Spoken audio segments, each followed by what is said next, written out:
नमस्कार विद्यार्थी मित्रांनो, आपण भरतवाक्य ही कविता पाहतोय. त्यामधले आपण बघा इथं 2 कडवी पाहिलेली आहेत. आज आपण शेवटचं कडवं पाहूयात आणि नंतर मग संपूर्ण कवितेचा भावार्थ पाहूयात. ठीक आहे, डायरेक्ट आपण आज सुरू करूयात.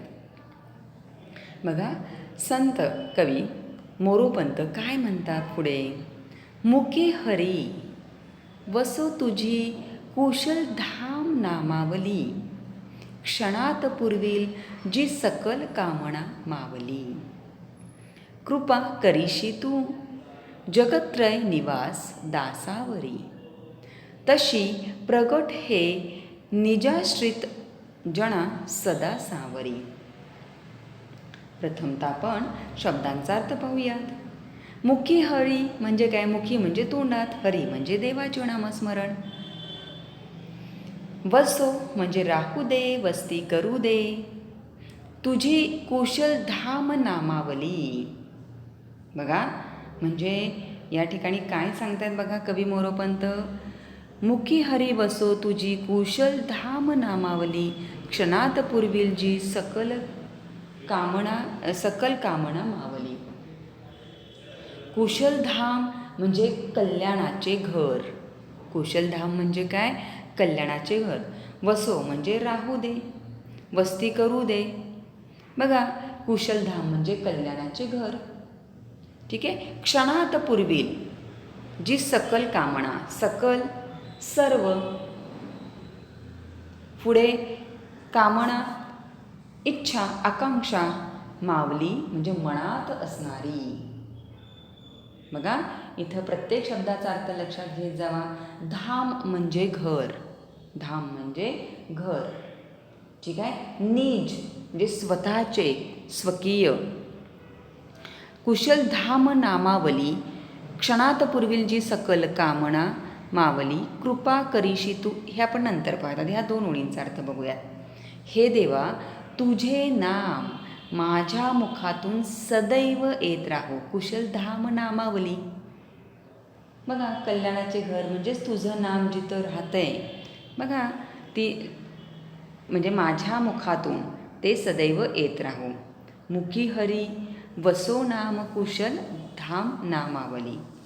जे हे देवा, तुझे नाम माझ्या मुखातून सदैव येत राहो, क्षणात पुरविल जी सकल कामना मावली. म्हणजे काय, माझे शरीररूपी घर बघा तुझ्या नामोच्चाराने कुशल आणि पावन हो. तुझ्या नामस्मरणाने माझ्या मनातल्या सर्व इच्छा तत्काळ पुरवल्या जातात. म्हणजे माझे शरीररूपी घर जे आहे ते तुझ्या नामोच्चाराने, तुझ्या नामस्मरणाने कुशल पावन हो. ठीक आहे. तुझ्या नामस्मरणाने माझ्या मनाच्या सर्व इच्छा, सकल कामना म्हणजे सर्व इच्छा पूर्ण हो. मावली म्हणजे मनातील. ठीक आहे. माझ्या मनातील सर्व इच्छा तत्काळ पूर्ण हो. पुढे काय सांगितले. कृपा करीशी तू जगत्रय निवास दासावरी, तशी प्रगट हे निजाश्रित जना सदा सावरी. म्हणजे काय तर बघा, कृपा म्हणजे आशीर्वाद, प्रगट म्हणजे दिसणे, निजाश्रित जना ज्यांना तुझ्या आश्रयाची आधाराची गरज आहे अशी माणसे, सावरी म्हणजे आधार द्यावा. ठीक आहे. सावरी म्हणजे काय, आधार द्यावा. काय सांगितलेलं आहे याच्यामधून. तिन्ही जगात राहणाऱ्या म्हणजे स्वर्गलोक, इहलोक आणि पाताळ. स्वर्गलोक, इहलोक म्हणजे हे आपली पृथ्वी आणि पाताळ. राहणाऱ्या भक्तांवर तू कृपावंत होतोस, तशी तुझ्या आश्रयाला आलेल्या, शरण आलेल्या भक्तांवर तुझी कृपा प्रकट होऊ दे. बघा, म्हणजे काय सांगितलेलं आहे या ओळींमधून. मुखी हरी वसो तुझी कुशल धाम नामावली, क्षणात पुरविल जी सकल कामना मावली. म्हणजे मनुष्याने नेहमी सत्कर्मे करावी, चांगल्या विचारांचे श्रवण मनन चिंतन करावे आणि श्रेष्ठ अशा भक्ती मार्गाचा स्वीकार करून मानवी जीवनाची बघा इथं सार्थकता करून घ्यावी, असा उपदेश कवीने केला आहे. पण त्या अगोदर भगवंताचे कल्याणकारी नाम आपल्या मुखात सदैव राहणे आवश्यक आहे. ज्याप्रमाणे आई आपल्या सर्व इच्छा पूर्ण करते, त्याप्रमाणे भगवंतही आपल्या सर्व इच्छा पूर्ण करील, अशी कवीला खात्री आहे. म्हणून कवी म्हणतात, क्षणात पूर्वील जी सकल कामना मावली. पुढे बघा काय म्हणताय. कृपा करीशी तू जगत्रय निवास दासावरी, तशी प्रगट हे निजाश्रित जना सदा सावरी. म्हणजे कवी म्हणतात, हे जगत्रय निवासी देवा, तू आपल्या दासांवर नित्य निरंतर दया करतोस, कृपा करतोस. तुझी अनंत नामे सर्वत्र व्यक्त आहेत. बघा, ज्यांनी तुझ्या नामाचा आश्रय घेतला आहे त्यांच्यावर सदैव तुझी कृपादृष्टी राहू दे. तू नित्य त्यांचा सांभाळ कर. ठीक आहे. बघा, अतिशय सुंदर असा उपदेश कवी मोरोपंत यांनी केलेला आहे. ठीक आहे. पुढे बघा आता आत्ता आपण ज्या 4 ओळी पाहिल्या त्यातले शब्दांचे अर्थ. ठीक आहे. आता पुढे बघूयात आपण.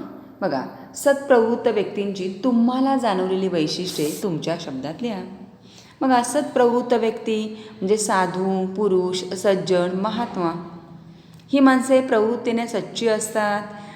त्यांचा स्वभाव, त्यांचे वागणे, त्यांचे बोलणे, थोडक्यात त्यांच्या सर्वच कृती सत्यावर आधारित असतात. ते सर्वांशी सच्चाईने, प्रेमाने वागतात. लहान मोठा, गरीब श्रीमंत, राजा भिकारी अशा कोणत्याही प्रकारचा भेदभाव त्यांच्याजवळ नसतो. सर्वांकडे ते समदृष्टीने पाहतात. सर्वांशी व्यवहार करताना ते आत्मीयतेने, प्रेमाने, आपुलकीने वागतात. त्यांच्याजवळ कोणतीही स्वार्थी भावना नसते. निस्वार्थी भावनेने ते सर्वांना मदत करतात, सर्वांवर उपकार करतात आणि महत्त्वाचं म्हणजे सर्वांच्या दुःखाने दुःखी होतात आणि आनंदाने आनंदी होतात. पुढे बघा, वाईट गोष्टींचा मोह टाळण्यासाठी तुम्ही कोणते उपाय सुचवाल? चांगल्या आणि वाईट या दोन्ही गोष्टी जगात आहेत. माणसाला चांगल्या गोष्टी लगेच आत्मसात होत नाहीत, पण वाईट गोष्टींकडे मात्र तो लगेच आकर्षित होतो. चांगल्याचा परिणाम चांगला आणि वाईटाचा परिणाम वाईट हे माहीत असूनही तो वाईट मार्गाला लागतो. याचे कारण संगती. सत्संगती केली तर तो वाईट गोष्टींकडे आकर्षिला जाणार नाही. दुर्जनांच्या संगतीत त्याला वाईट गोष्टींचा मोह होतो. म्हणून माणसाने सर्वप्रथम सज्जनांच्या, साधूंच्या सहवासात राहावे.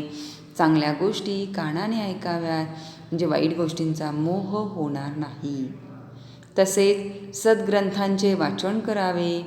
आपले मन सतत हरिभजनात कसे राहील यासाठी सतत प्रयत्न करावा, म्हणजे वाईट विचार आपल्या मनात येणार नाहीत, वाईट गोष्टींचा मोह आपल्याला होणार नाही. बघा, मुखी हरी बसो याचं रसग्रहण करा असंही तुम्हाला परीक्षेला विचारलं जातं. बघून घ्या मुलांनो, हे सांगितलेलं आहे मी तुम्हाला. कृपा करीशी तू जगत्रय निवास दासावरी, म्हणजे मुलांनो वाचा, हे मी सांगितलेलं आहे. हे स्पष्टीकरण तुम्हाला फक्त तुम्ही पुन्हा वाचा, वहीमध्ये हे लिहून काढा. ठीक आहे.